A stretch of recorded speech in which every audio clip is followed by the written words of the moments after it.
कोकणामधील अनेक भागांमध्ये सलग दुसऱ्या दिवशी सुद्धा मुसळधार पाऊस पडतोय। रत्नागिरी जिल्ह्यामधील चिपळूण आणि खेड शहरामध्ये पुराचं पाणी शिरलंय। अतिवृष्टीमुळे खेडमधील जगबुडी नदी धोक्याच्या पातळीवरती पोहोचली। रत्नागिरी जिल्ह्यामधील सर्व शाळांना सुट्टी जाहीर करण्यात आली आहे। काम असेल तरच घराबाहेर पडा असं आवाहन प्रशासनाकडून करण्यात आलेलं आहे। चिपळूण, खेड, दापोली आणि रायगड मधली दृश्य आपण बघतोय। काम असेल तरच घराबाहेर पडा असं आवाहन या सगळ्या पार्श्वभूमीवरती प्रशासनाकडून करण्यात आलेलं आहे। कोकणाला मुसळधार पावसानं अक्षरशः झोडपून काढलंय आणि त्यानंतरची ही रत्नागिरी मधली दृश्य, चिपळूण, खेड, दापोली आणि रायगड मधली ही दृश्य आहे। रायगड आणि रत्नागिरी या दोन्ही ठिकाणी आपल्याला पावसाचा जोर वाढताना दिसतो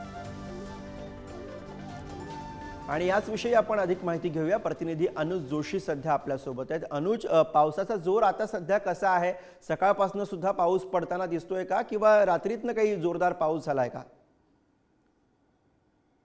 हो, रात्रभर इथे मुसळधार पाऊस खेड तालुक्यामध्ये सुरू आहे आणि आता आपण उभे आहोत खेड रेल्वे स्थानकामध्ये आणि या ठिकाणी अनेक ज्या रेल्वे आहेत या ठिकाणी थांबवण्यात आलेल्या आहेत गाड्या।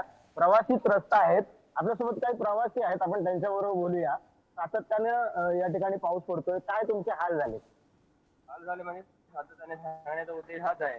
रात्री ज्या वेळेला पावसाची अतिवृष्टी आहे यावेळी जी घटना घडली 5 वाजता 4:30-5 ला गाडी दिवागाडी रिटर्न करण्यात आली। मी मांडवी गाडी मध्ये थांबवण्यात आली।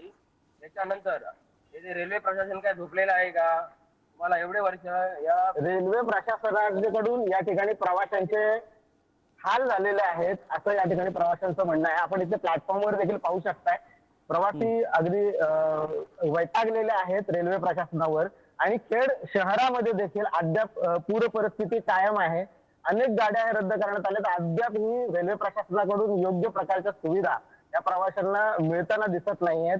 त्यामुळे त्रस्त झालेले प्रवासी काही स्थानिक जे रोटरी प्रतिष्ठान वगैरे, रोटरी क्लब वगैरे आहे, जे क्लब आहेत सेवाभावी, त्या क्लबने या ठिकाणी बरोबर आहे अनुज, कोकण रेल्वे अद्यापही ठप्प आहे अशी माहिती आहे। नेमकं काय तिकडेच्या समस्या आहेत? साधारणपणे किती कालावधी लागू शकतोय? कोणकोणत्या गाड्या रद्द करण्यात आल्या?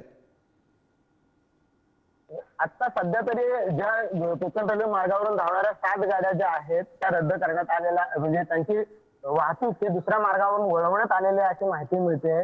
त्यांची माहिती अजून स्पेसिफिक रेल्वे प्रशासनाचे जे जनसंपर्क अधिकारी आहेत त्यांच्याकडून माध्यमांपर्यंत पोहोचवण्यात आलेली जरी नसली तरी देखील रेल्वे प्रवाशांना आता पुन्हा ज्या रेल्वे खेड स्थानकापर्यंत पोहोचल्या होत्या त्यांना पुन्हा चिपळूण रेल्वे स्थानकात नेण्यात येत आहे पाणी भरण्यासाठी, अशा प्रकारचे अनाउन्समेंट येते। बरोबर, धन्यवाद अनुज या सगळ्या सविस्तर माहितीसाठी। पुढे जाऊयात। कोकण रेल्वे अजूनही ठप्पच आहे, अनेक गाड्या रद्द कराव्या लागलेल्या आहेत। कोकण रेल्वे मार्गावरती मोठ्या प्रमाणामध्ये दगड आणि माती आल्यामुळे रेल्वे सेवा विस्कळीत झालेली आहे। दादर सावंतवाडी तुतारी एक्सप्रेस, मुंबई मडगाव मांडवी एक्सप्रेस, त्याचबरोबर मुंबई मडगाव जनशताब्दी एक्सप्रेस, दिवा सावंतवाडी सिंधुदुर्ग एक्सप्रेस, सावंतवाडी मडगाव पॅसेंजर या गाड्या रद्द कराव्या लागलेल्या आहेत। तर लांब पल्ल्याच्या 12 गाड्या अन्य मार्गे वळवण्यात आलेल्या आहेत। कोकण रेल्वे संदर्भामध्ये महत्त्वाचे अपडेट। कोकण रेल्वेच्या अनेक गाड्या रद्द करण्याची वेळ आलेली आहे। कोकण रेल्वेच्या अनेक गाड्या रद्द कराव्या लागलेल्या आहेत।